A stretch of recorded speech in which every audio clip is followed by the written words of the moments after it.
मुमकिन ही नहीं है। कोई सियासी हकीकत दफन नहीं की जा सकती। कोई हमें दफन नहीं कर सका, हम भी किसी को दफन नहीं कर सकते। लेकिन सारी बातें मीडिया के सामने करने वाली होती नहीं है। शहबाज शरीफ इलेक्टेबल्स को इकट्ठा करते हैं, कई बार हम तमाशा देख चुके हैं। बुरा वक्त आता है वो 1 मिनट में छोड़ जाते हैं, जैसे सनाउल अजहरी की हुकूमत में छोड़। कॉन्स्टिट्यूशन के नीचे इलेक्शन लड़ते थे, वो भी रेलेवेंट नहीं रहे। दुनिया जो है उसकी बालादस्ती को मान रही है, वो हमारे वजूद को तस्लीम नहीं करता। आज लोगों का ख्याल है कि बहुत बड़ी लड़ाई, जो सबसे बड़ा मसला है वो इमरान खान की और PMLN की एस्टेब्लिशमेंट की लड़ाई। रोटी खाने के लिए नहीं है आपके पास और आप न्यूक्लियर स्टेट है। तो जब भूखी नंगी कौम के पास न्यूक्लियर बम, लेकिन पॉलिटिकल मैनेजमेंट वैसी नहीं है।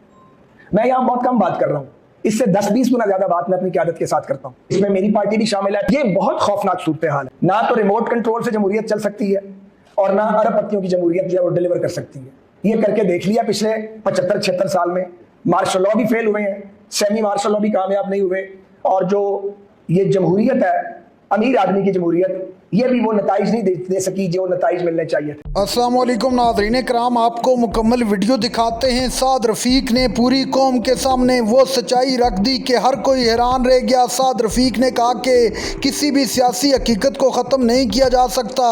अगर हमने पीपल्स पार्टी को और पीपल्स पार्टी हमें ख़त्म नहीं कर सकी तो हम तहरीक इंसाफ को कभी भी नहीं मिटा सकते। अपनी ज़ाती अनाद और दुश्मनियों को साइड पर रख के इस मुल्क की खातर इकट्ठा बैठना पड़ेगा। शहबाज शरीफ को मुखातिब करते हुए क्या कहा, वीडियो देखिए, फिर इस पर बात करते हैं। ख्याल है कि बहुत बड़ी लड़ाई, जो सबसे बड़ा मसला है वो इमरान खान की और PMLN की एस्टेब्लिशमेंट की लड़ाई है, या ये जो अदलिया में मसला बन गया है। ये इशूज हैं, इनसे बड़े इशूज मौजूद हैं।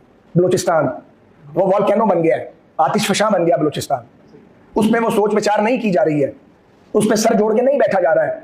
वहां पे अब मैंने पहले भी ये कहा है कि जो कौम परस्त लीडर कॉन्स्टिट्यूशन के नीचे इलेक्शन लड़ते थे वो भी रेलेवेंट नहीं रहे। वहां वो फोर्सेस रेलेवेंट हो रही हैं जिनको रेलेवेंट होना ही नहीं चाहिए था। खैबर पख्तूनख्वा, वहां पे वो कुव्वतें दौर पकड़ रही हैं जो आईने पाकिस्तान को कभी जिन्होंने तस्लीम ही नहीं किया। ये बहुत खौफनाक सूरत हाल है। सो मेरी बात से बहुत से लोगों को इख्तिलाफ है, उनका हक है।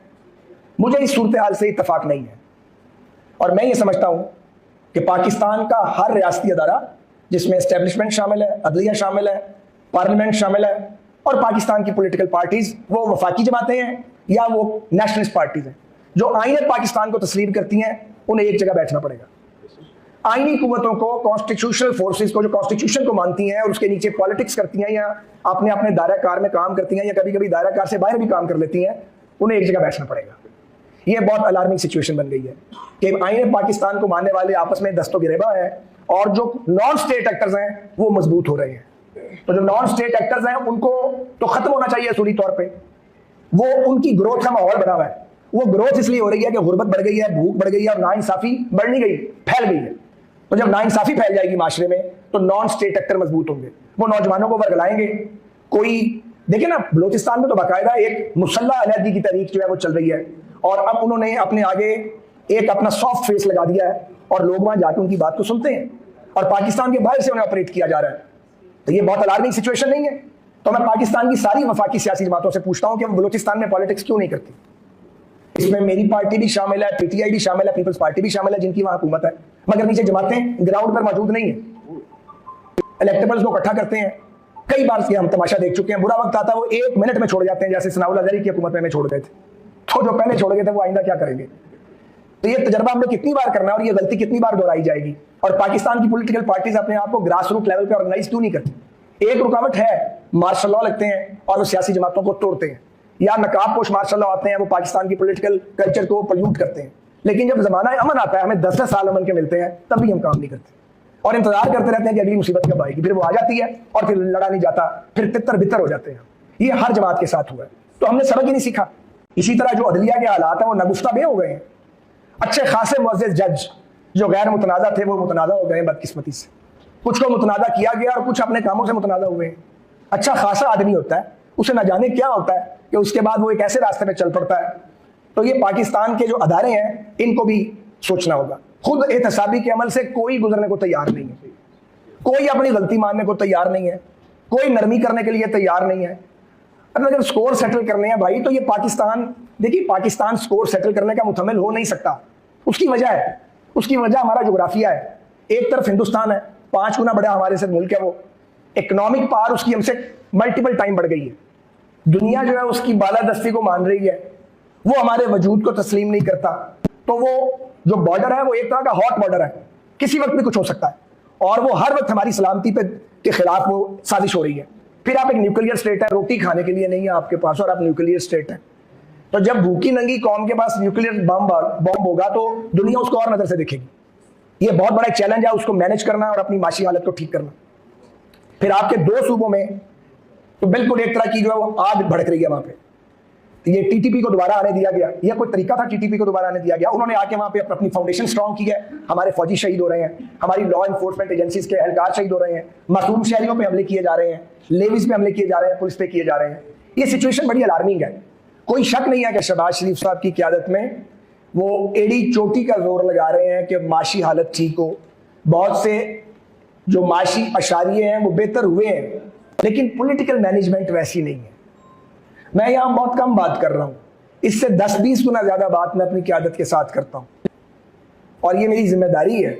उनकी मेहरबानी है, वो अमल करें ना करें सुनते जरूर हैं। तो हम अपनी बात सुनाते रहते हैं, लेकिन सारी बातें मीडिया के सामने करने वाली होती नहीं है। तो इस सिचुएशन से हमें निकलना है, और मैं जोर दे के ये कहूंगा, मेरी बात बुरी लगे या अच्छी लगे, कि हर वो सियासी कुव्वत जो आईने पाकिस्तान के नीचे ऑपरेट करती है उसको ये इदराक होना चाहिए, ये मुल्क रहेगा तो आपके हाथ कुछ आएगा। यही पॉलिटिक्स करनी है ना, हवा में मुअल्लक होकर तो ना सियासत होगी, ना अदलिया होगी, ना एस्टेब्लिशमेंट होगी। ये सब कुछ रियासत के साथ है। तो हमने अगर हम जुड़े हुए हैं पाकिस्तान के साथ, तो इस बात पर गौर करें कि हमने गलती कहाँ की है, हमने कहाँ कहाँ गलती की। गलतियां सभी ने की हैं, और इनसे निकलने का रास्ता क्या है।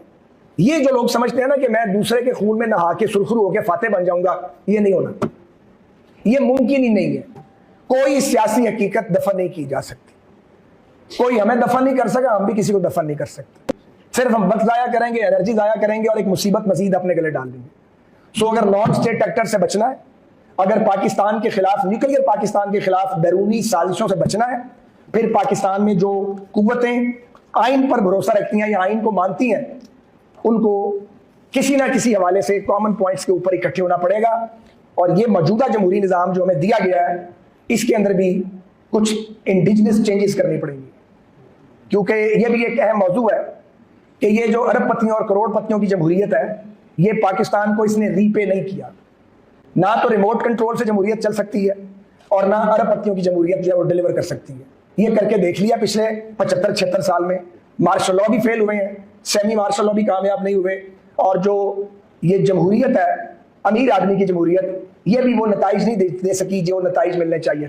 नाज़रीन कराम, आपने वीडियो देखी। साद रफ़ीक ने आज हक अदा करके रख दिया। साद रफ़ीक ने कहा कि मैं जो यहाँ बातें कर रहा हूँ, इससे ज़्यादा बातें मैं अपनी क़यादत के साथ करता हूँ कि जो कुछ हो रहा है वो ठीक नहीं हो रहा। साद रफ़ीक ने नून लीग को आंखें खोलने का मशवरा दे दिया।